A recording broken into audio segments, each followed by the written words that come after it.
Welcome, ladies and gentlemen, the Movement Podcast. I am your host, Mad Gamer, MadGamer.com, presenting to you a continuous series, reaching places beyond, exploring your mind and minds, trying to step away from our own perceptions to look at the bigger picture in society and the world. But it all starts within. So the movement is you.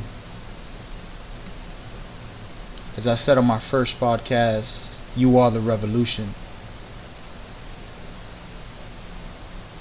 Everything you do for yourself to improve affects all those around you, and in turn affects the world. So you have to look within to really start that revolution, because you are the movement.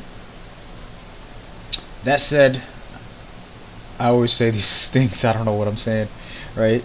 We're just here to discuss a couple of things, guys.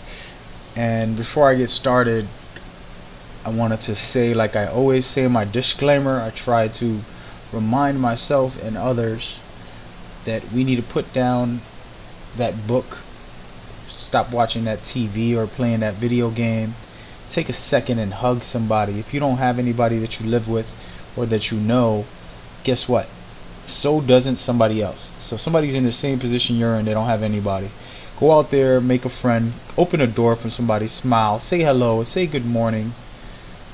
And you can see that you might make a difference. Even if you don't notice, that person that you opened a door for or that you did something nice for, it helps them realize there's good people in this world. You're an example. And that's why I say you are the revolution. This isn't a political podcast. This isn't a self-help.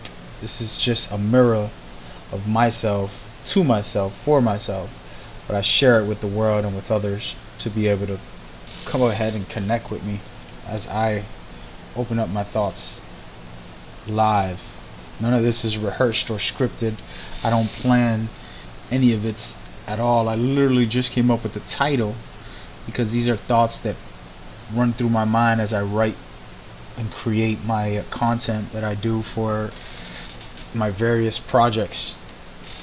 But that said, today's topic is a very interesting one, and it is no games. It's a very difficult one to get into because there's too many sides to reach here and too many points to make, but we're going to try our best to stick to the game plan and cut this stream into a smaller segment. I've been doing over an hour, maybe 2 hours sometimes.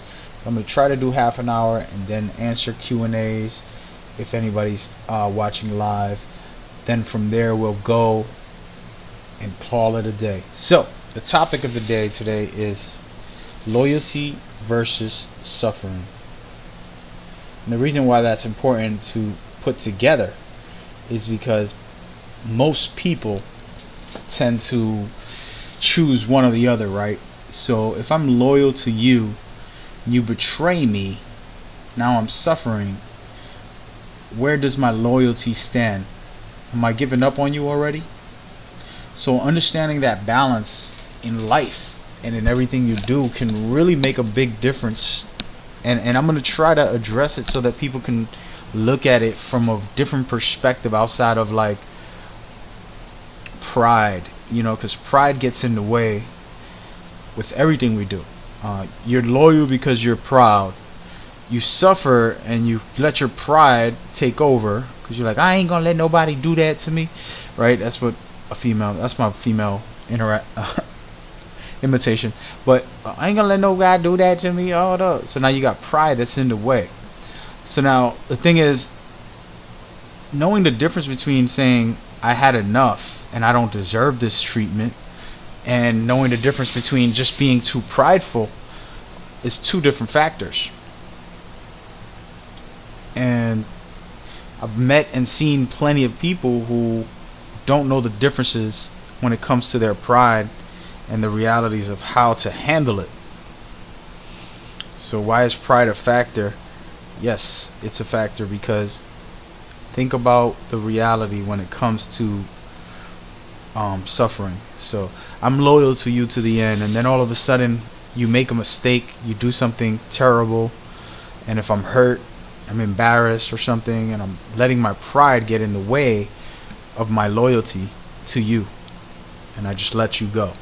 So as a person who's very loyal to the death of me, I mean, everything I've done in my life, I've had loyalty as a key factor, and I don't know the other side as much. I don't know what it's like to be dishonorable. You know, that's a rarity in my life that I've been that way. Even when I was doing bad things, you know, we all go through our rebel stages in life, and we don't act good or do anything. By the way, apologies for this music. I swear to you, I have a playlist of copyright free music. And I'm sorry to cut my segment off, but that's music right there was something else. I don't know what's going on with my playlist here. But so I'm very loyal, so I don't know the other side of being dishonorable too much. But I do know psychologically what are some of the effects. Insecurity can cause somebody to be, you know, breaking your trust and dishonest. So it's a important factor to try to weigh in all your actual things. We're gonna go into gaming since we're talking about gaming, and people know me for gaming and they know that's what I do. But I also do a lot of this. When I speak to children, of course I don't use all of these words I'm using. I'm very particular because I'm in high school students with how I speak to them. But the lectures are the same but with different formats. So we're gonna use video games, and I'll tell you guys a story that goes with video games and the concept. So I've been a big fan of certain games that have lost or fell apart when it comes to things. For example, Metal Gear Solid series is my favorite series of all time. There's been a lot of controversy for this series, and on top of the controversy, it's always been like 4 years, 5 years, or longer depending on the situation of when the game's released, compared to today where every year there's a game of just another game and another game and another game and another game. Metal Gear has come out every 4 years on average or later. So I've suffered with that. I've suffered with the controversies that's happened, especially lately. It's been difficult, but it's my favorite series. It's never failed me when they come out. Like, I've had a blast with each installment, but it's been a really hard time. And another series to talk about is NBA Live. NBA Live, to me, is the greatest basketball game series in the world.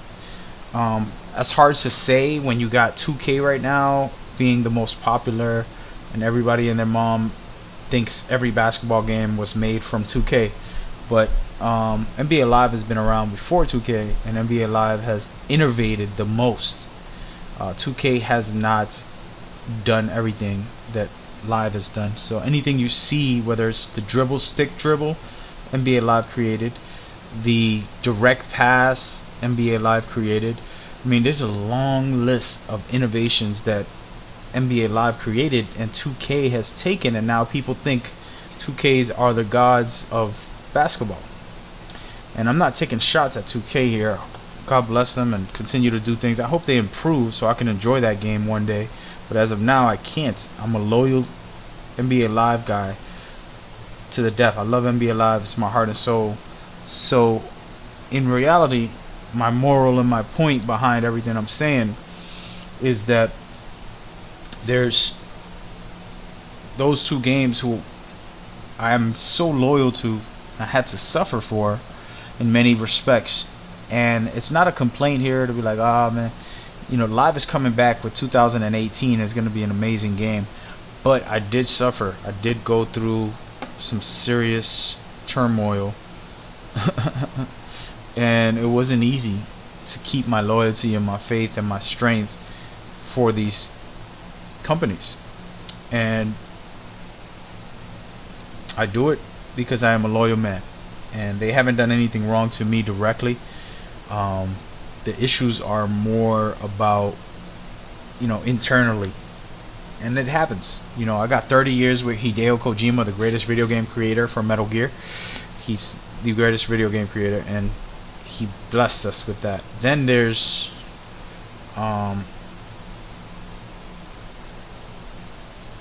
MGA Live, which has been the best series, and it stopped creating games at 2010, or after 2010 release. And we suffered for a while, and now it's finally gonna come back, right? So my loyalty will hopefully be rewarded. That said, it's one of those things where when do you give up? Like, I suffered to the point where I played 2K and I was like, sheesh, this game sucks, but I don't got nothing else. Let me give it an extra week. And I played another week, and I'm like, these guys never fixed it. A new one comes out, I try it out, and they never fix any of the issues. It's just like, oh, we added some extra stuff for you to leave us alone about the stuff we didn't fix. So, and if I was loyal to them, maybe I would have tried to fight through it, but a lot of people do. So this is where that suffering and loyalty. Video games are a different level than relationships and businesses. For example, I have no loyalty to any company. I am madgamer.com. That's my own site that I paid with my own money.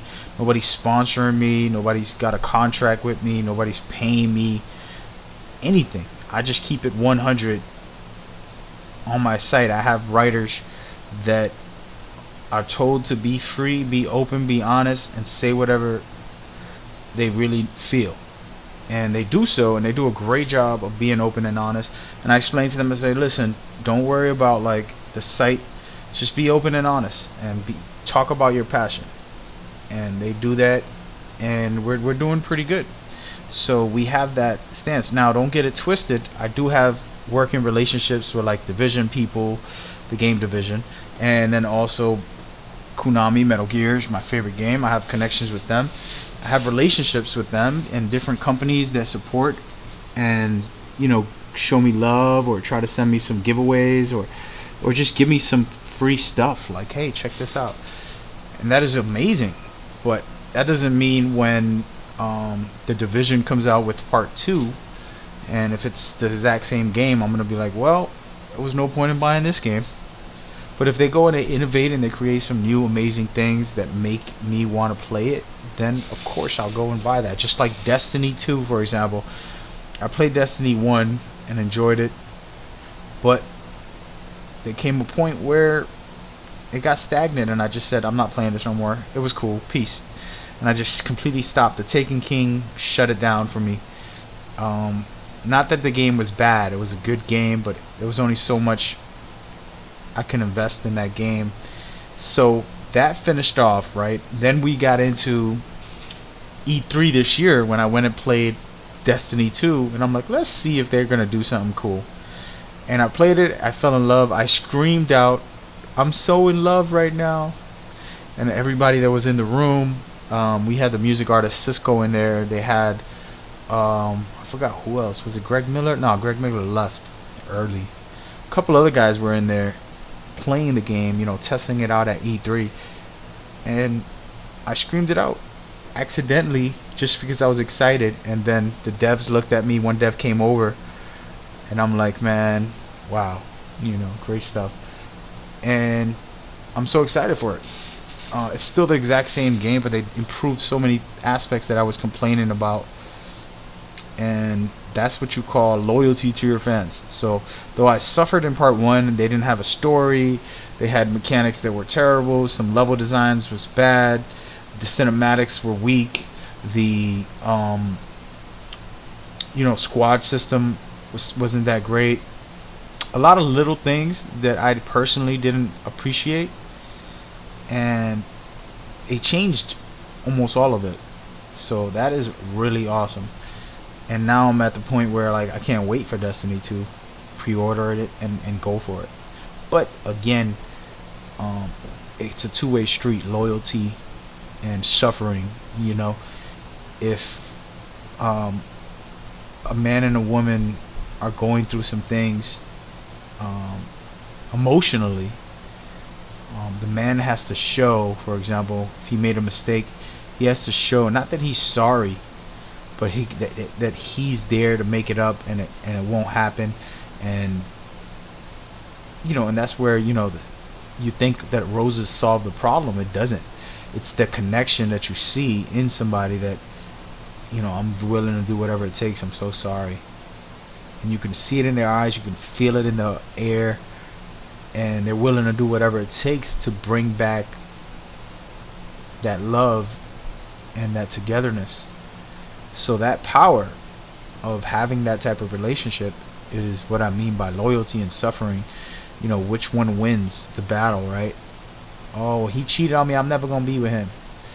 Or oh, he lied to me about something from work, and it's like, okay, maybe I can forgive that. Maybe she won't forgive you for cheating, but she'll forgive you for that stupid lie that you shouldn't have said, and you're really sorry about, and you're gonna make it up to her, right? So now, the reason I'm bringing all this up, trying to use different analogies, is you have to think about yourself internally, and there's a battle within you. You're so comfortable with what you do and how you live, whether it's the job that you have or the way you live at home, the lifestyle. You're so used to this pattern and this routine and this simple nature. Well, guess what? You need to stop being loyal to your comfortability, if that's even a word. You need to stop being loyal to being so comfortable in your life. Start making risks, taking risks, making changes to your behavior. When you change your behavior, you change everything. You change your perspective. I'll give you an example. If you worked 70 hours to 60 hours a week, you would come home tired, and you would not waste 2 hours watching anime or 3 hours playing a video game, because you say, I'm tired, I gotta use my time wisely. But since we're so comfortable, we're like, oh, I got enough time, and I'm gonna go spend another 2 hours playing a video game, when I could have used those 2 hours, me for example, help building my site, improving my site, helping my team process what they're doing with themselves, helping them grow with what they do. That's my job. That's literally my job for my site. And I have to be able to cut down personal things. I have 2 kids, for example, that the older they get, the more I realize I have to really put in more time as they get older. You think that they get older and it's like, oh, you're done. I did my job. My daughter's 16. She's about to go to college. I'm helping her get to college, but I'm thinking, I want to have a lot of money so that she won't have to worry about money, so that if she works, she's working for her benefits, like buying herself a new purse or whatever she wants. But then also, supporting her emotionally.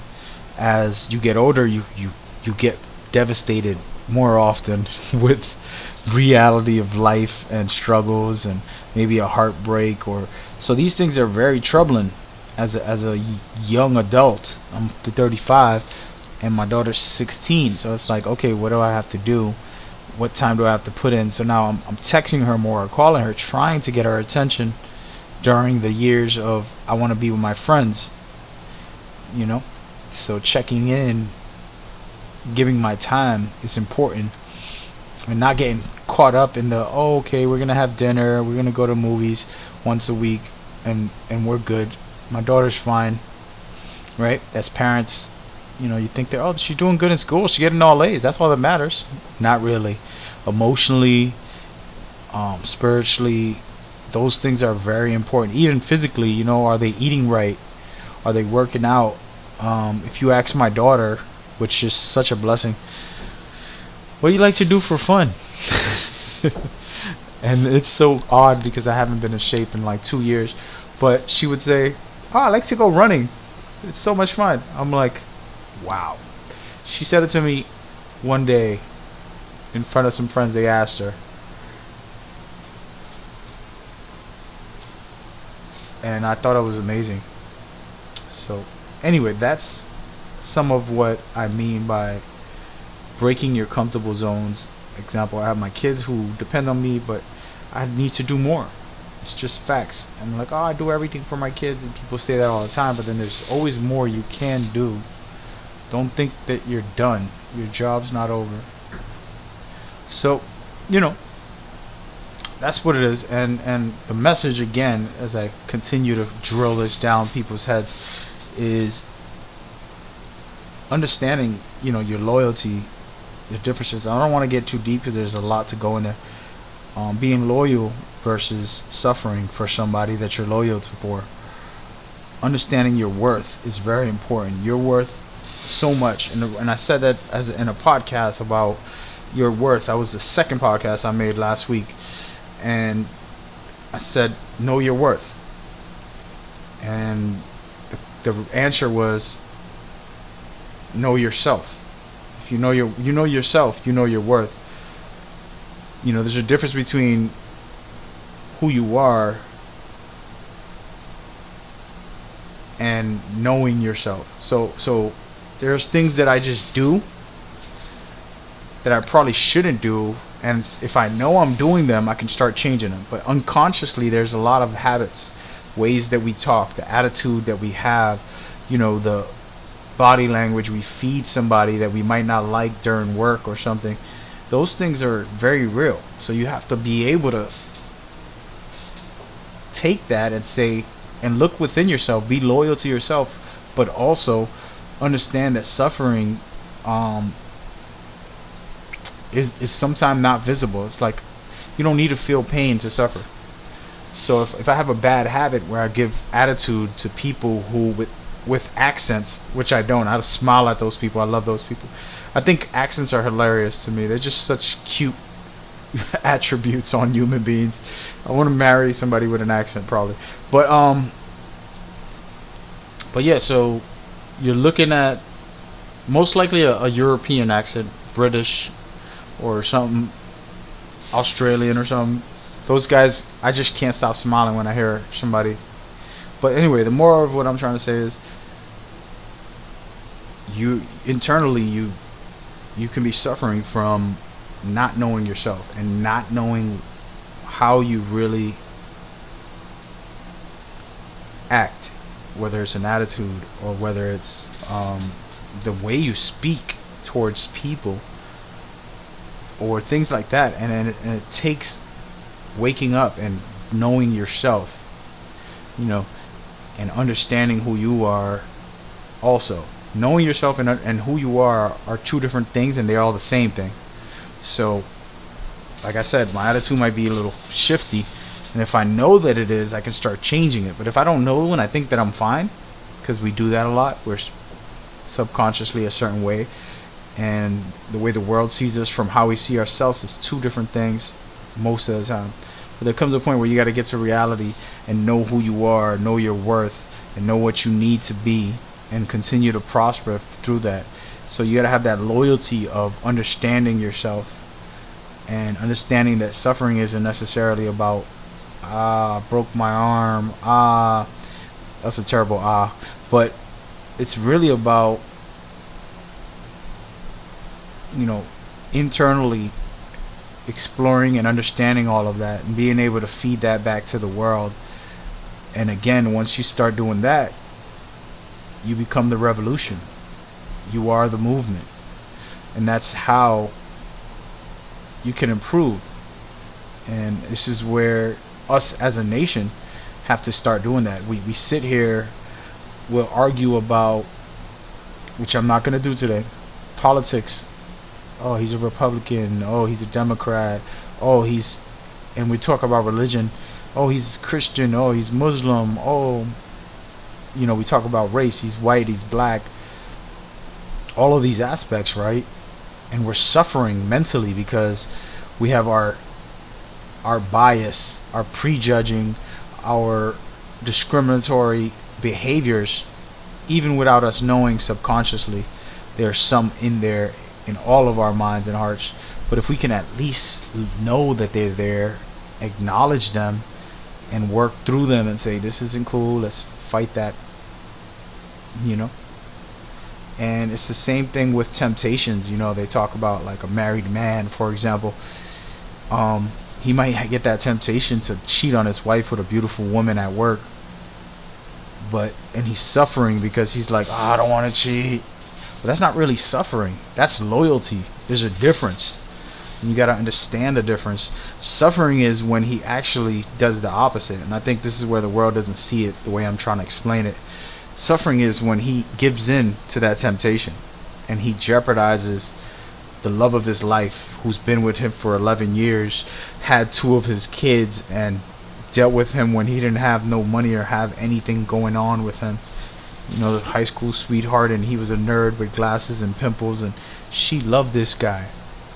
And she's fighting through it, being loyal to him, while he's deciding to suffer and take the risk by cheating on his wife with somebody that he works with. Is it really worth it? That's the question that you ask yourself. To suffer like that, put myself through that. Oh, it felt good. I wasn't suffering. Actually, no, you definitely are suffering from lack of awareness and a lack of self-control. You're suffering big time. So I'm not here to preach about being loyal to your wife. This is a message about internally and understanding the differences.